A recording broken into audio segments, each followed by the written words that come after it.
What's going on is Anton from AntonDaniels.com. I appreciate you guys for continuing to rock with me. On my way into the office, I got a long day. Specifically tonight, I'm doing the webinar for the Patreon members, so that should be absolutely awesome. We're going to talk about sales, marketing, building your business from scratch. And I like to let the people drive the conversation, so I let people come up and ask me questions, as many as they want, because that's how I know that I'm adding the most value into you as possible. But in addition to that, make sure that you guys hit a like for the YouTube algorithm, subscribe to the channel, and turn on your notifications. But I'm looking forward to kicking it with the members tonight, so that should be absolutely awesome. Thank you guys for tapping in. And if you're not a part of the Patreon, the link is in the description as well as pinned to the top of the chat. I was chilling at the Q line stop yesterday. So we got a rail system in Detroit, in the inner city of Detroit, that runs up and down Woodward, that takes you to and from different spots, including Midtown, downtown, and things like that, right? But I'm chilling, and those of you that know, if you know, you know that I park about 2 miles, sometimes 3 miles away from my office, especially if the weather permits, and it allows for me to actually explore the city a little bit more, get my walking in, get my steps in. I like to live, work, and play all in the same areas, so that's a way for me to actually be able to get back and forth, get my steps in and all of that, and so on and so forth. And so sometimes, depending on if time is permitting, because sometimes I can walk to my car and sometimes I have to catch the Q line or a bus or something like that. And then I plug it up at a charger, let it sit, that type of thing. But I'm chilling at the bus stop, and I have a woman that walk up to me, and she says, "Millionaire." And I automatically know what she's talking about. She's talking about the Millionaire Morning Show. And so I'm kicking it with her. And if you're watching this, salute to you, baby girl. And so I'm kicking it with her, and she's like, "Oh my God, like you're just a regular person." And I'm like, "Yeah, I don't do anything like that. Like I don't have this Hollywood image that when I meet people, I'm bigger than life or I'm better than you or anything like that. Even though online I pop my stuff and in person I pop my stuff, but I'm just very, very much appreciative of anybody that show me any kind of love in person and things like that, especially if you're in my city, because I put on for Detroit and I really, really love this city. But she was just so surprised that she ran into me, and I'm like, yo, this is me all the time. If you out and about on a regular basis, you're downtown, you're in Midtown, Corktown, Mexicans, any of these places, or out and about in the city, all of the Metro Detroit area, all of the suburbs and things like that, it's a strong possibility that you're gonna run into me, you're gonna meet me.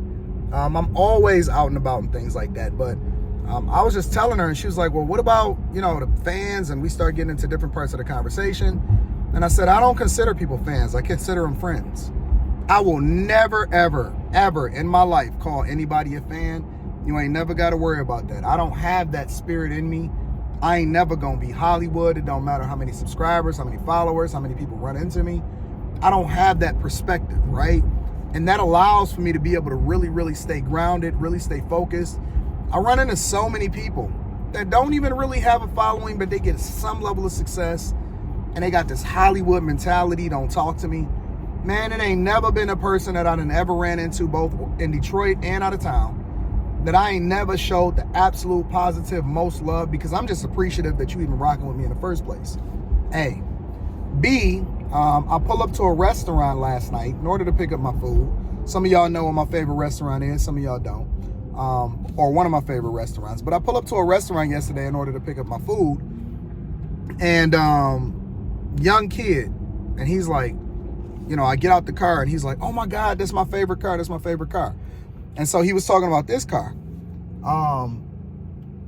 And he was just so amazed. I stopped and I let him jump in the car, and I let him, look around and stuff like that. And he was just so amazed at the car. But more importantly, his mother, later said, after I went and got my food and I came back out and then he asked to take a picture in front of the car, his mother later said that, he could never imagine seeing a black guy, jumping out of a luxury car.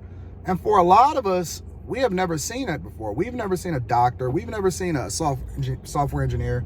We've never seen a real life lawyer, because those are the type of things that's not necessarily celebrated in the community. And so, a lot of people always say you need to be humble, but why should I? A, I've earned what it is that I have. And then B, if the impression that these kids get is largely, success, because stuff, is a symbolism of success. especially in a young person's mind, because, you know, their first impression is whatever it is that they see of you. If the thing that they always impressionable by is a rapper, and the rappers is the only ones that got the luxury cars, or the ball players and the athletes are the only ones that got the luxury cars, what do you think they're going to want to be like when they grow up? Now, I'm not telling everybody that they got to go and stunt and get a luxury car just because you're successful. Be you. But I'm going to drive these cars because I love them. And I'm going to rock them because I can afford them, right? And more importantly, I don't believe in, I think that humility, and the reason why I'm giving a contrast between these two stories is because I think that humility is within, right? It's how it is that you treat people when you're interacting with them on a daily basis. It's not the stuff that you buy. It's not the way that you pop your stuff. I think that people should have the utmost confidence. And a lot of people get humility mixed up with confidence. But the reality is that the things that we should be inspiring people to be is not based off of your perception of what humility is. It's based off of the truth. And the truth is that we shouldn't be telling the people that's winning and doing it legally to be quiet. We should be championing and celebrating those people. And you should actually be telling the rappers and the entertainers, in which I understand that they're using it for marketing, and so do I, which is one of the reasons why we can look at this as a business expense. If you know, you know.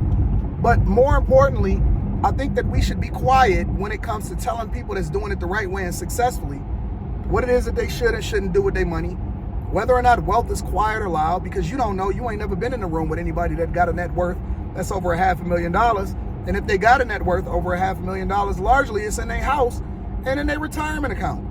You know what I'm saying? Success is not defined by where your little small mind sees it. The success is defined by the circumstances by which the person that has been successful deems it to be. It's my world. I'm shaping it how I see fit. And when I see a young kid, right, and they're inspired by whatever it is, because their first impression is, yo, I can't believe that you were able to do this, or wow, I've never even seen, or I wasn't expecting for this type of person to jump out of the car. And then I can add the context like, yo, listen, I came up as a software engineer, or, I just went to community college, and I can start to have these conversations while they digging through the car and they taking their pictures and things like that. I think that that's more impactful than anything that we see in this society today, especially as it relates to this trash black culture that we celebrate the most.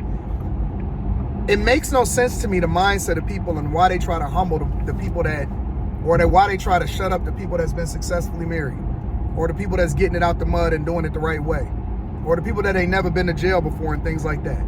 I think we got it backwards. We got it wrong. And that's weird to me. You weird to me if you think like that.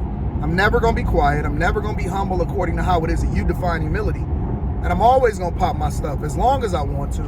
And if I decide that I don't want to anymore, it's just because I'm deciding that I want to fade off into the sunset and live on a beach somewhere, because I'm handing the keys over to somebody else. Make sure you tap into the Patreon. Link is in the description as well as pinned to the top of the chat. So you can too get this money. You can too be successfully married. And you too can also pop your stuff. And when you pull up to the restaurant, they're not looking at you like a dusty because you really are dusty. They looking at you as a symbolism for success, and you can hopefully inspire and give some game on how it is that you can help somebody else become the best version of themselves. All right? I love you. I appreciate you. I'm going to holler at you later. Peace.